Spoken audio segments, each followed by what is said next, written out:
Il y a un an, lors d'un séjour à Lifou, Léria se plaint de fortes démangeaisons. Ses jambes sont recouvertes de piqûres dont elle ne connaît pas la provenance.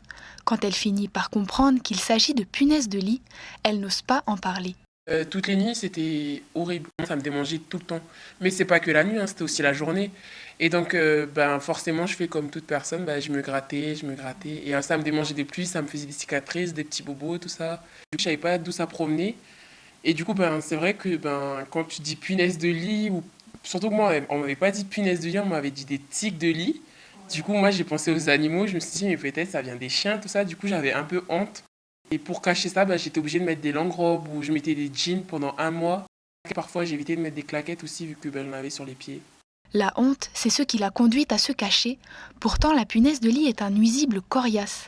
Ce petit insecte de 5 à 7 mm de long résiste à presque tous les insecticides vendus en grande surface.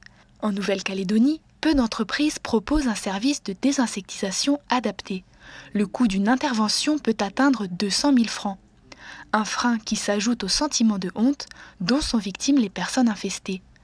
Sébastien est désinsectiseur à Nouméa. Des clients lui ont signalé une suspicion d'infestation. Il découvre la présence de punaises et passe au traitement sans produits chimiques. Dans l'environnement proche de la literie, et les punaises peuvent aller se cacher en fonction des accès. On peut le voir, il y a les interstices un peu partout. Et on traite également les plaintes pour tout l'entourage de la chambre.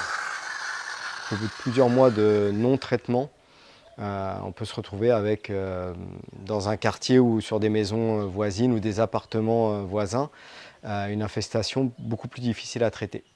Isolement social, anxiété, troubles du sommeil et parfois dépression, quelques conséquences psychologiques de ces infestations que le sentiment de honte ne favorise pas.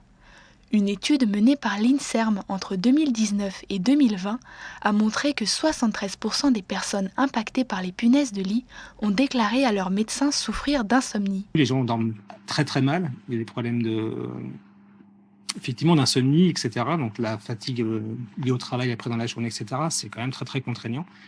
Et cette double peine dont on parle, c'est ce sentiment de honte. Et le problème de la honte, c'est qu'on n'en parle pas. Alors que vu que c'est pas sale, il n'y a pas de raison. Vous savez, j'en ai trouvé dans des hôtels 5 étoiles. Et pourtant, les hôtels 5 étoiles sont vraiment réputés pour être des hôtels extrêmement propres. Ça n'empêche pas qu'il puisse y avoir des punaises de lit dans tous les types de lieux où on peut dormir. En Nouvelle-Calédonie, la direction des affaires sanitaires et sociales confirme que les signalements d'infestation augmentent, même si pour l'heure, il n'existe pas d'études permettant de chiffrer ce phénomène sur le territoire.